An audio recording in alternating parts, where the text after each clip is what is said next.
Hello friends, आज हम लोग विसर्ग संधि के विषय में अध्ययन करने जा रहे हैं। पिछली वीडियो में मैंने संधि के क्रम में पढ़ाते हुए स्वर संधि और व्यंजन संधि पढ़ा दिया है। आज मैं आपको विसर्ग संधि पढ़ाने जा रही हूँ। तो आइए सबसे पहले हम जानते हैं कि विसर्ग संधि कहते किसे हैं। इसकी परिभाषा यहाँ पर दी है। विसर्ग के बाद स्वर या व्यंजन आने पर विसर्ग में जो विकार होता है उसे विसर्ग संधि कहते हैं। स्वर या व्यंजन के विषय में अब तक तो आप समझ ही गए होंगे, मैंने आपको कई बार पढ़ाया और इसका एक वीडियो भी अपलोड किया है, तो यहाँ मैं उसे नहीं बता रही हूँ। तो आप यहाँ पे बस इतना समझिए कि विसर्ग के बाद स्वर या व्यंजन आने पर जो उनके आने से जो परिवर्तन हो जा रहा है उसे विसर्ग संधि कहते हैं। यहाँ विसर्ग संधि के विषय में चर्चा हो रही है तो विसर्ग का ही प्रयोग होगा यहाँ पर। ठीक है, तो इसका एग्जाम्पल जैसे दिया है, निः धन आहार। मैं यहाँ पे आपको एक चीज़ और बता देती हूँ कि जैसे संधि में हम जानते हैं ना कि प्रथम पद के अंतिम वर्ण और दूसरे पद के आदि वर्ण का मेल होता है।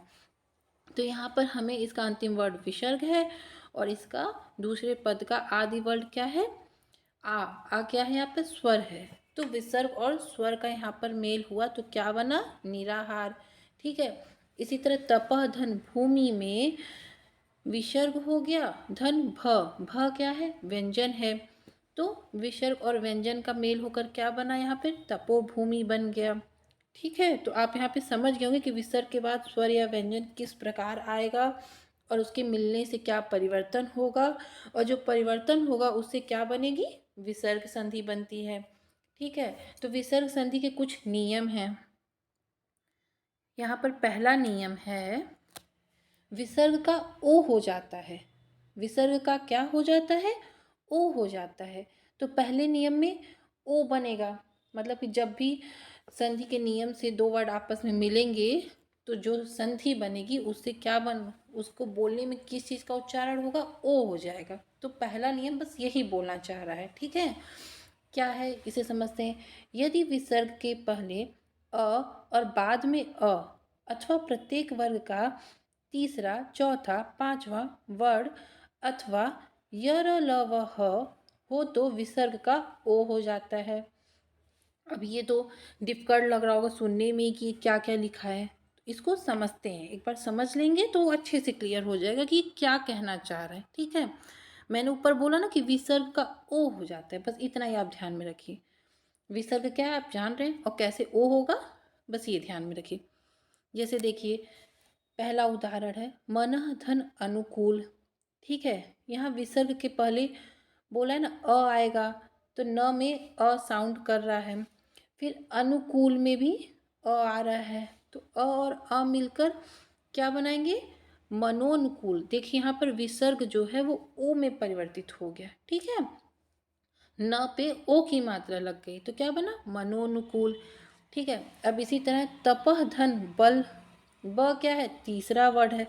प फ ब, ब तीसरे बार आ रहा है ना, मतलब प पहला हुआ, फ दूसरा हुआ, प फ ब, ब तीसरा वर्ड हुआ। ठीक है, जो तीसरा, चौथा, पांचवा वर्ड मैंने आपको पढ़ाया है पहले भी, तो यहाँ पर बस मैं बोलते जाऊंगी सीधे ही।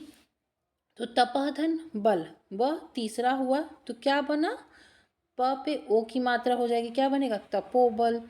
तपधन भूमि, तो क्या बनेगा, तपोभूमि। ठीक है, फिर आएगा वय धन वृद्ध। देखिए य र ल व ह भी है ना इसमें, तो वृद्ध आया तो क्या बना, वयो वृद्ध हो गया। मन धन रथ, र आया तो क्या बना, मनोरथ हो गया। मन धन योग, दोनों मिले आपस में तो क्या बना, मनोयोग हो गया। तो उम्मीद करती हूँ यहाँ पर आप समझ गए होंगे कि इसमें क्या कहना चाह रहा है। इसमें ये कहना चाह रहा है कि विसर्ग के पहले अ, जैसे पहला उदाहरण है मन धन अनुकूल, अ आ रहा है और बाद में अनुकूल में भी अ आ रहा है तो मिलकर ओ हुआ। फिर उसके बाद तीसरा, चौथा और पांचवा वर्ड आएगा, जैसे बल हुआ, भूमि हुआ। फिर य र ल व ह आएगा, जैसे वृद्ध हुआ, रथ हुआ, योग हुआ, तो क्या बन जाएगा, ओ हो जाता है। ठीक है, लेकिन इसमें भी कुछ अपवाद हैं जिसे हमें जानना जरूरी है। अपवाद क्या है, पुनः एवं अंतः में विसर्ग का र हो जाता है। जब यहाँ पर पुनः और अंतः आ जाएगा तो वहाँ ओ नहीं बनेगा, वहाँ पर र हो जाएगा। जैसे देखिए, पुनः धन मुद्रण है तो पुनोमुद्रण नहीं होगा, पुनर्मुद्रण हो जा रहा है, आधा र हो रहा है यहाँ पे। तो पुनः धन जन्म, पुनोजन्म नहीं बना, क्या बना, पुनर्जन्म हुआ। अंतः धन अग्नि, अंतरग्नि बन गया।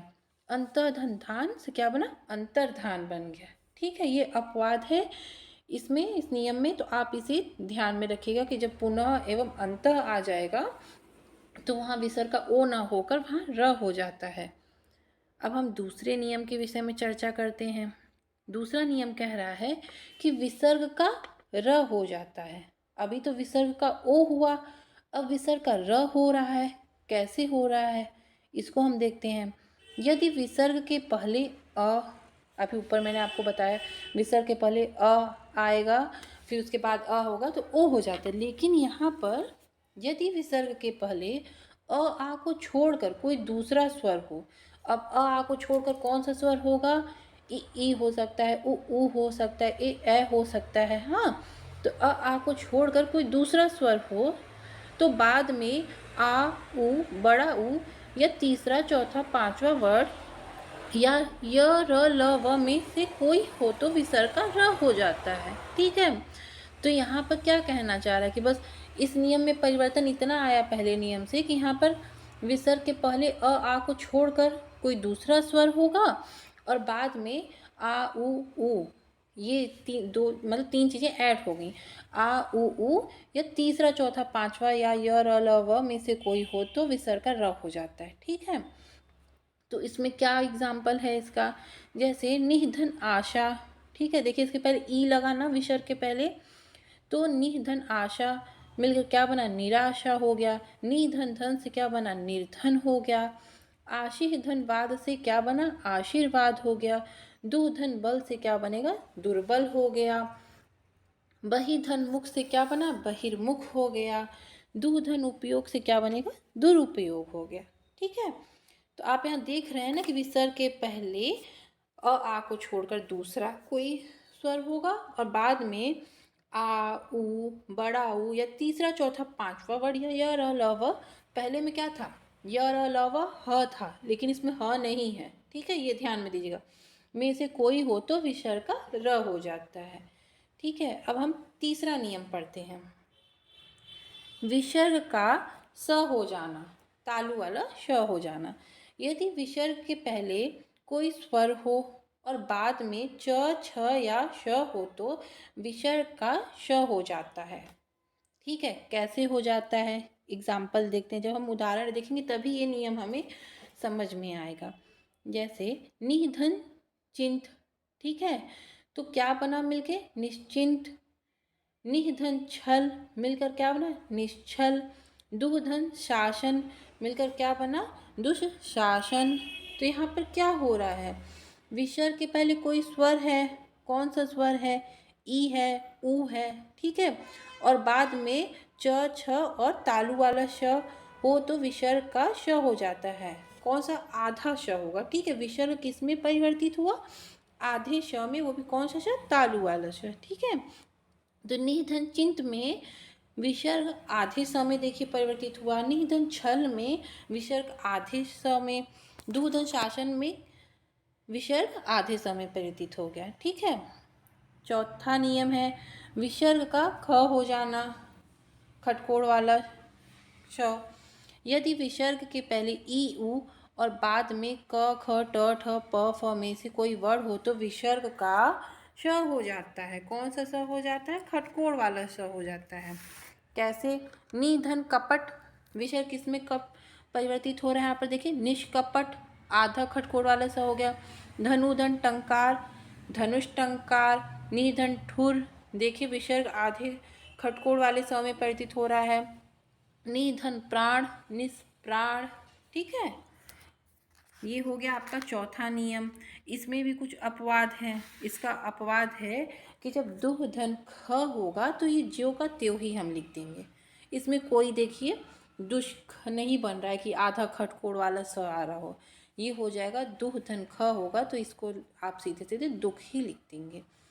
पांचवा नियम है विसर्ग का स हो जाता है। कैसे स हो जाता है, विसर्ग के बाद यदि त या थ हो तो विसर्ग का स हो जाता है। कैसे होता है ये समझते हैं। नमः धन ते, तो जो विसर्ग है वो किस में परिवर्तित होगा, आधे श में, तो क्या बनेगा नमस्ते। दुह धन तर, क्या बना दुस्तर। मनः धन ताप से क्या बना मनस्ताप। दुह धन साहस से क्या बनेगा दुस्साहस। छठवां नियम क्या कहना चाह रहा है, छठवां नियम कह रहा है विसर्ग का लोप हो जाना। ठीक है, कैसे हो जाएगा लोप, मतलब गायब हो जाना। कैसे गायब होगा, यदि विसर्ग के बाद छ हो तो विसर्ग लुप्त हो जाता है और च का आगम हो जाता है। तो जैसे इसमें एग्जाम्पल में दिया अनुधन छेद, विसर्ग के बाद छ आ रहा है ना, छेद में छ हो रहा है तो विसर्ग गायब होगा और च का आगम हो जाता है। तो क्या होगा, विसर्ग को हटाते हैं और च को लगाते हैं तो बना क्या अनुच्छेद। ठीक है, छत्र धन छाया, विसर्ग को हटाते हैं और च को लगाते हैं तो क्या बना छत्र छाया। ठीक है, और दूसरा इसमें है यदि विसर्ग के बाद र हो तो विसर्ग लुप्त हो जाता है और उसके पहले का स्वर्ग दीर्घ हो जाता है। हर्ष दीर्घ, उम्मीद करती हूँ कि अब तक आप समझ चुके होंगे कि हर्ष दीर्घ क्या होता है। एक बार फिर से बता देती हूँ, हर्ष का मतलब होता है एक मात्रा का बोध जहाँ पर हो, दीर्घ का होता है दो मात्रा का बोध हो। ठीक है, जैसे ओ है तो हर्ष है, अ है तो वो दीर्घ हो जाता है, दो मात्रा का बोध हो जाता है वहाँ पर। तो इसमें उदाहरण हम देखते हैं निधन रोग, तो विसर्ग के बाद र है तो विसर्ग लुप्त हो जाएगा और उसके पहले का स्वर दीर्घ हो जाएगा। तो यहाँ पर नी जो है छोटी ई है इस पे मात्रा, तो इसे हम बड़ी ई की मात्रा में परिवर्तित कर देंगे और विसर्ग को हटा देंगे तो क्या बनेगा निरोग। निधन रस, तो इसको भी उसी तरह हम परिवर्तित करते हैं तो क्या बना नीरस हो गया। तीसरा पॉइंट है इसमें, यदि विसर्ग से पहले अ या आ हो और विसर्ग के बाद कोई भिन्न स्वर हो तो विसर्ग में परिवर्तन नहीं होता है। यहाँ पर परिवर्तन होगा ही नहीं, कैसे, बस लोप होगा। यहाँ पर हम क्या पढ़ रहे हैं, विसर्ग का लोप हो जाना पढ़ रहे हैं ना इस नियम में, लेकिन यहाँ पर कोई लोप होगा लेकिन कोई परिवर्तन नहीं होगा। तो इसका उदाहरण है अतः धन एव, विसर्ग यहाँ पर हम हटा देंगे और जो का त्यों वर्ड लिख देंगे तो अतएव हो जाएगा। सातवां नियम अब हम पढ़ते हैं, ये आखिरी नियम है। यदि विसर्ग के पूर्व अ हो तथा बाद में क या प हो तो विसर्ग में परिवर्तन नहीं होता है। ठीक है, जैसे प्रातः धन काल, तो इसको हम ज्यों का त्यों ही लिख देंगे, क्या लिखेंगे प्रातः काल। अंतः धन करण, अब इसको ज्यों का त्यों लिख दीजिए अंतःकरण। अधः धन पतन, क्या होगा अधः पतन होगा। तो नियम में क्या करा था, विसर्ग के पूर्व अ हो तथा बाद में क या प हो, तो आपको यहाँ पर ये ध्यान देना है कि क या प आ रहा है, या आप लोग तो जानते हैं ना कि अंतःकरण कैसे लिखा जाता है, प्रातः काल कैसे लिखा जाता है, तो आप जान ही रहे हैं। तो इसको आप अपने दिमाग में डाल लीजिए कि इसमें कुछ भी परिवर्तन नहीं होता। अगर इसका संधि विच्छेद करने कहेगा तो हम सीधे प्रातः धन काल, अंतः धन करण और अधः धन पतन लिख देंगे। ठीक है, लिखते तो ऐसे ही है ना, इसमें कुछ परिवर्तन तो होगा नहीं, लेकिन एक बार आप इसको ध्यान में रख लीजिए। लेकिन अब इस विसर्ग में परिवर्तन न होने के नियम में भी एक अपवाद है। इसका अपवाद क्या है, नमः एवं पूर्व में विसर्ग का स हो जाता है। कैसे हो जाता है, नमः धन कार, तो विसर्ग आधे स में परिवर्तित हो रहा है यहाँ पर और क्या बनेगा नमस्कार। पुरः धन कार, यहाँ पर विसर्ग परिवर्तित होगा आधे स में और बनेगा पुरस्कार। ठीक है, तो उम्मीद करती हूँ यहाँ पर विसर्ग संधि आप लोगों को समझ में आ गई होगी।